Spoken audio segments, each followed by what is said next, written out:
MS word 2016 की series में आपका स्वागत है।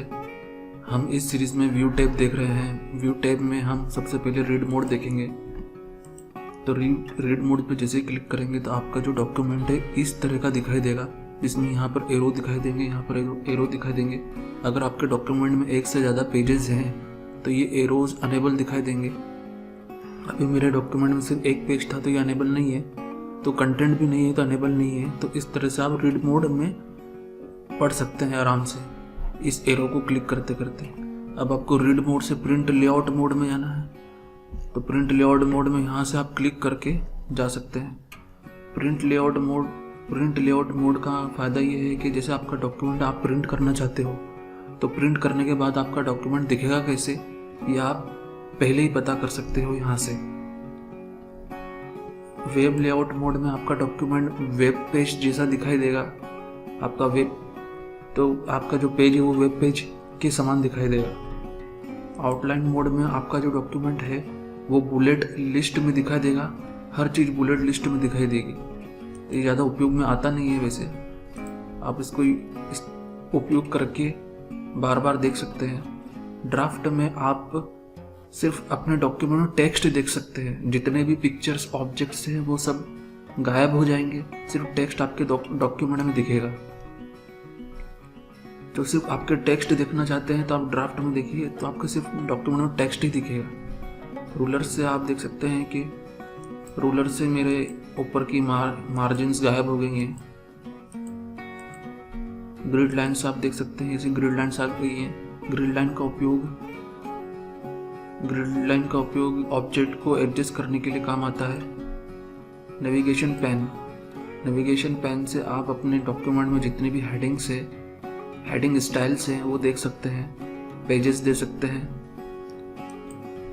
तो नेविगेशन पैन का उपयोग इस तरह से होता है, उसके अंदर आप हेडिंग्स और पेजेस देख सकते हैं। जूम से आप अपने डॉक्यूमेंट को बड़ा कर सकते हैं 200,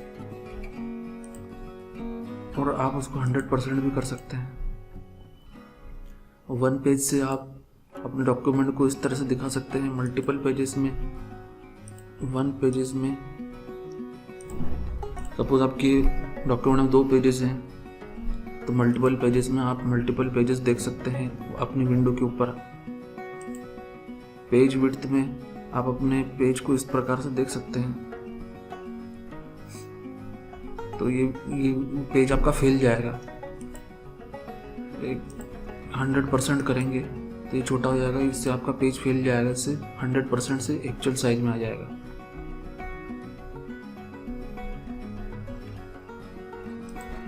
अब न्यू विंडो देखते हैं। सपोज आपने इस पर क्लिक करा तो क्या होगा, जो आपका जो डॉक्यूमेंट है उसकी एक और विंडो खुल जाएगी। सपोज आपने अभी डॉक्यूमेंट 1 खोला था तो आप उसकी डॉक्यूमेंट 1 की दूसरी विंडो खोल सकते हैं, और अब आप अपने डॉक्यूमेंट की तीसरी विंडो भी खोल सकते हैं। तीसरी विंडो खुल गई है। तो इसका फायदा क्या होगा, जब आप अरेंज ऑल करोगे तो आपको सबके सब डॉक्यूमेंट एक साथ दिखाई देंगे। ये एक ही डॉक्यूमेंट है, आप अलग अलग जगह पर अपने डॉक्यूमेंट में काम कर सकते हो। ये तीनों विंडोज जो है एक ही डॉक्यूमेंट की है, तो आप अलग अलग जगह पर काम कर सकते हो। सपोज मैंने यहाँ लिखा IT ज्ञान, तो आप देख सकते हैं यहाँ पर भी IT ज्ञान आ गया है। आप देख सकते हैं यहाँ पर भी IT ज्ञान आ गया। सपोज मैंने इस पेज के नीचे गया और मैंने लिखा निशांत बसेर, तो आप पहले वाले पे जाइए, आप देखेंगे कि इसके नीचे भी निशांत बसेर लिखा आ गया होगा।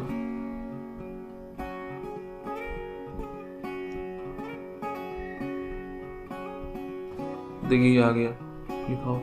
तो इस तरह से आप जिस पेज पर, जिस भी विंडो पर आप जो लिखेंगे वो तीनों विंडो पर आ जाएगा, क्योंकि ये एक ही डॉक्यूमेंट है।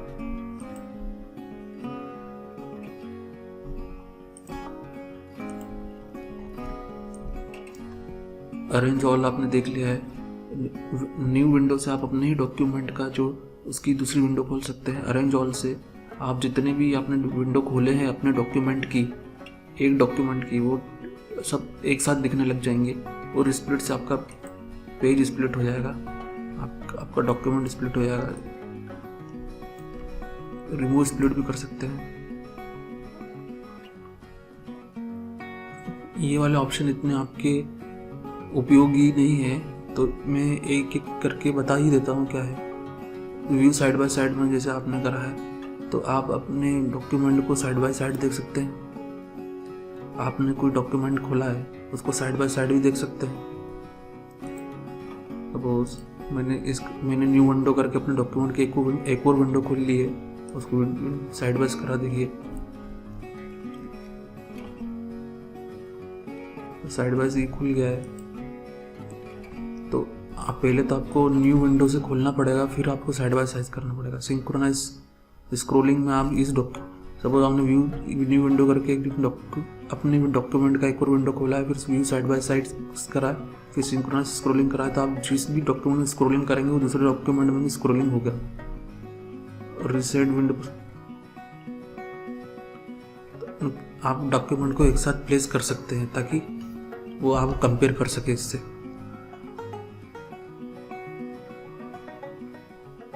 आपको ये वाला जो ऑप्शन है अनेबल करना, सबसे पहले तो न्यू विंडो सेलेक्ट करना पड़ेगा, फिर व्यू साइड बाय साइड करना पड़ेगा, फिर रिसेट विंडो पोजीशन करना पड़ेगा।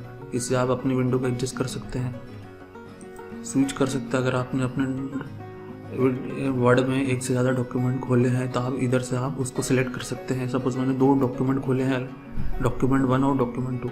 तो हम मैक्रोज सीख रहे थे। मैक्रोज में आप रिकॉर्ड मैक्रो कर सकते हैं। रिकॉर्ड मैक्रो करने का मतलब ये होता है कि जैसे आपने 4-5 कमांड्स बटन क्लिक करे हैं और आपको वो बटन बार बार क्लिक नहीं करने हैं, तो आप क्या करते हैं, उसका एक मैक्रो बना लेते हैं ताकि, और मैक्रो मतलब कि बटन बना लेते हैं। बटन क्लिक करते से वो 4-5 कमांड फिर से चल जाएंगे और आपको वो 4-5 कमांड बार बार क्लिक करने की ज़रूरत नहीं पड़ेगी। आपको एक बटन दबाने से ही वो 4-5 कमांड चल जाएंगे। तो हम देखते हैं ये कैसे होता है। तो रिकॉर्ड मैक्रो जब करते हैं तो आपको सबसे पहले तो मैक्रो नेम देना पड़ता है, और मैक्रो नेम देने के बाद असाइन मैक्रो टू, तो आप बटन दे सकते हैं या आप कीबोर्ड कॉम्बिनेशन दे सकते हैं। तो हम बटन यूज़ करेंगे। तो यहाँ पर देखिए लिखा आ गया है मैक्रो 1। हम यहाँ पर customize quick access toolbar पर ये आपका दिख रहा है, यहाँ पर कस्टमाइज एक्सेस टूल बार है, यहाँ पर आपका मैक्रो का बटन आ जाएगा। यहाँ से ओके कर दीजिए, तो ये आपका मैक्रो रिकॉर्ड होना चालू हो गया है। तो मैं यहाँ पे लिखता हूँ आर्टी ज्ञान, और इसे मैं कीबोर्ड की सहायता से सिलेक्ट कर लेता हूँ। माउस की सहायता से आप सिलेक्ट करेंगे तो ये सिलेक्ट मैक्रो में रिकॉर्ड नहीं होगा। ये कीबोर्ड की सहायता से सिलेक्ट करा गया, शिफ्ट करके आपको फॉरवर्ड की दबाना है तो ये अपने आप सिलेक्ट हो जाएगा।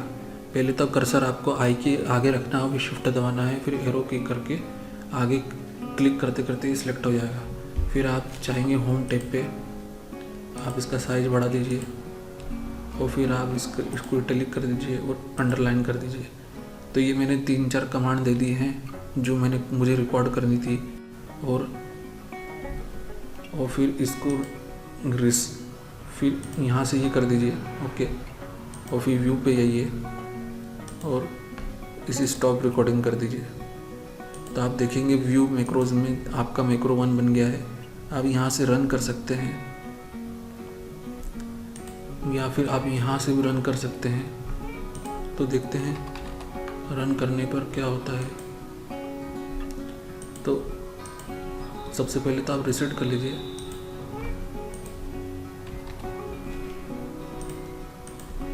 रन करिए। तो देखिए ये नीचे एंटर करिए। पहले आपको रिसेट करना पड़ेगा क्योंकि मैक्रो जब चलता है तो ये अपने आप ही इटैलिक हो जाता है और अंडरलाइन हो जाता है। इसको आपने क्लिक करके रिसेट कर दिया, क्लिक करिए, ये देखिए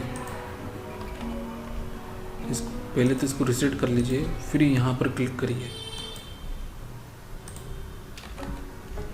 रिसेट कर लिया है, फिर क्लिक करा है, रिसेट करा है, फिर क्लिक करा है। तो इस तरह से आप मैक्रो बना सकते हैं। आप कितने भी मैक्रो बना सकते हैं, ये आपके ऊपर है।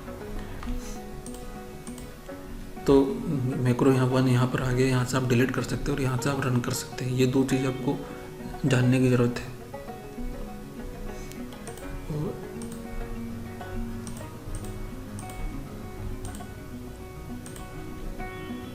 और जब आप मैक्रो रिकॉर्ड करते हैं तो आपको हमेशा store macro in normal dot m में करना चाहिए, ताकि फ्यूचर में आप जो भी डॉक्यूमेंट बनाएं वहाँ पर आपका मैक्रो अवेलेबल रहे।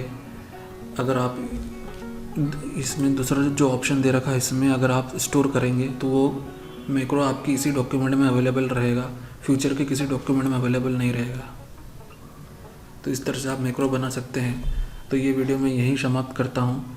अगर आपको ये वीडियो पसंद आया हो तो लाइक करिए, शेयर करिए, सब्सक्राइब करिए और बेल आइकन पर दबाना ना भूलिए, ताकि मैं ऐसी वीडियो और बना सकूँ और आपको अगले वीडियोस के नोटिफिकेशन मिलते रहे। Thank you.